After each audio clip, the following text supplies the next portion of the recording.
9th class. आज हम chapter 3 निर्देशांक ज्यामिति ये पढ़ेंगे हम। इसको इंग्लिश में कोऑर्डिनेट ज्योमेट्री कहा जाता है। गणित की इस शाखा की खोज निर्देशांक ज्यामिति कोऑर्डिनेट ज्योमेट्री, इस शाखा की खोज फ्रांसीसी दार्शनिक और गणितज्ञ रेने दकार्ते इसने की थी। अब इसकी एक्सरसाइज 3.1, इसमें से कुछ नहीं आता एग्जाम्स में। रेने दकार्ते इनको सम्मान देने के लिए इस पद्धति का नाम कार्तीय पद्धति रखा गया।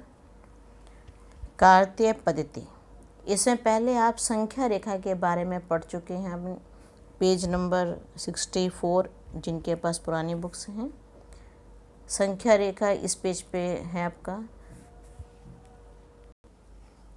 संख्या रेखा में ये एक रेखा है, इसका बीच का बिंदु हम एक मान लेते हैं 0, इसे कहेंगे मूल बिंदु, ओरिजिन। ये मूल बिंदु होता है, ओरिजिन होता है। ये +1 2 3 मतलब इस तरफ होते हैं धनात्मक, और इधर -1 -2 इधर होते हैं ऋणात्मक के नंबर। इस अक्ष को, जो ये पड़ी हुई रेखा होती है, इसको x डैश बोला जाता है।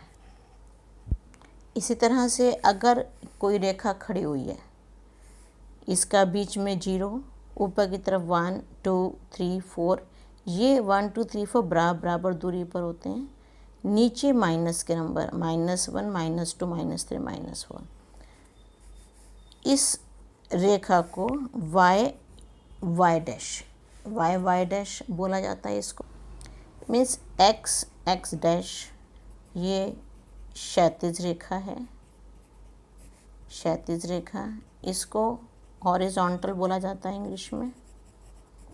एंड y डैश ये है ऊर्ध्वाधर रेखा, इसको वर्टिकल बोलते हैं, वर्टिकल लाइन। अगर इन दोनों लाइनों को मैं मिक्स कर दूं ओरिजिन पर, देखो इन दोनों लाइनों को, ये तो हो गई पड़ी हुई रेखा क्षैतिज रेखा हॉरिजॉन्टल x डैश, और ये हो गई y डैश। इन दोनों के बीच में 90 डिग्री का कोण बनता है। 90 डिग्री का मतलब दोनों रेखाएं आपस में लंब होती हैं। ये जो x डैश रेखा है, इसको हम x अक्ष भी कहते हैं, x अक्ष। और जो y डैश होती है, इसको y अक्ष हम बोलते हैं। अपनी बुक में देखो, ये हमारे पास x डैश रेखा है, ये y डैश रेखा है, ये ओरिजिन है, मूल बिंदु है। जहाँ दोनों रेखाएं काटती हैं वो मूल बिंदु है। इसके हम दाईं तरफ जाएंगे तो धनात्मक x अक्ष होती है, ये कि प्लस के नंबर हैं। इसके हम बाईं तरफ जाएंगे तो ऋणात्मक माइनस के नंबर आते हैं। और मूल बिंदु से ऊपर की तरफ जाएंगे तो ये धनात्मक y अक्ष होगा, और नीचे की तरफ आएंगे तो ये ऋणात्मक y अक्ष होगा। इसको 4 भागों में बांटा गया है, 1 2 3 4। इन चारों के नाम होते हैं, यहाँ से शुरू करते हैं, चतुर्थांश 1, चतुर्थांश 2, चतुर्थांश 3, चतुर्थांश 4। इंग्लिश में इसको हम क्वाड्रेंट्स कहते हैं। 1/4 हिस्सा होता है ये। क्वाड्रेंट 1, क्वाड्रेंट 2, क्वाड्रेंट 3 और क्वाड्रेंट 4, ये 4 चतुर्थांश हमारे हैं इसमें। ये आप कॉपी में ड्रॉ करोगे। इसके बाद ये एक उदाहरण है, ये आप बनाओगे कॉपी में। और इसमें जो क्वेश्चंस हैं, ये अलग से उदाहरण नहीं है, आप इसमें से ये समझो। इसमें क्वेश्चन है y अक्ष से बिंदु P की लंबिक दूरी। ये बिंदु P है, P का y अक्ष मैंने तुम्हें बताया y डैश होता है, y डैश। तो यहाँ से y डैश से P की लंबिक दूरी, तो ये होगी लंब वाली दूरी, क्योंकि लंब बन रहा है तो इसका नाम होता है लंबिक दूरी, सीधी दूरी। तो ये कितनी है, अगर हम इसको नापते हैं, इसको नापने के लिए हमें यहाँ देखना पड़ेगा, क्योंकि ये बिंदु यहाँ इधर है, तो ये आ जाएगा 4। ये आप क्वेश्चन लिखोगे साथ में, y अक्ष से बिंदु P की लंबिक दूरी Pn, ये OM के बराबर है 4 एकक। एकक को इंग्लिश में कहते हैं यूनिट। ये मत लिखो, इसकी ज़रूरत नहीं है हमें, बस इतना ही करना है। y अक्ष से बिंदु P की लंबिक दूरी, जिस अक्ष से पूछा जाए वहाँ तक की हमें बतानी है। दूसरा है x अक्ष से बिंदु P की लंबिक दूरी, ये x अक्ष हमारी, यहाँ से बिंदु P की लंबिक दूरी देखेंगे, हमें x वाली लाइन से देखनी है। अब इसका ये मत देखना 4, ये गलत हो जाएगा। ये जो दूरी है ये इसके बराबर है, इधर से ON के बराबर है।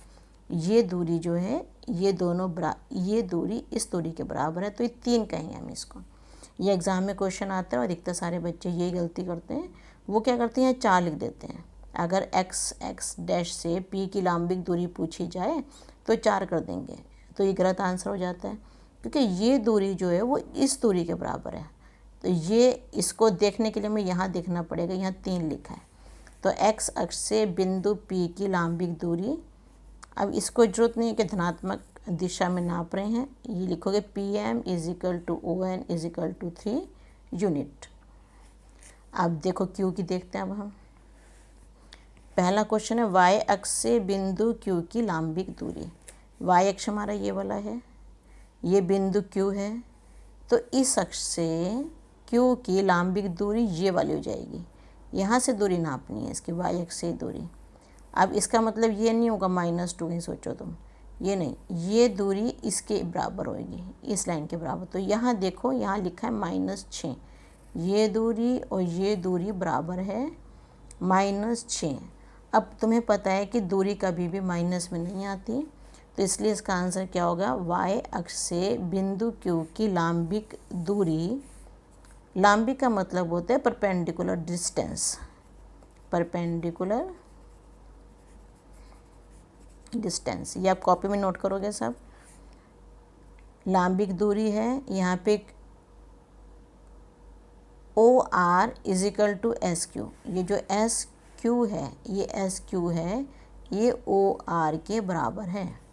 तो ये जबकि -6 लिखा है, बट दूरी कभी भी माइनस में नहीं होती, इसलिए 6 यूनिट, 6 यूनिट्स लिखोगे आप।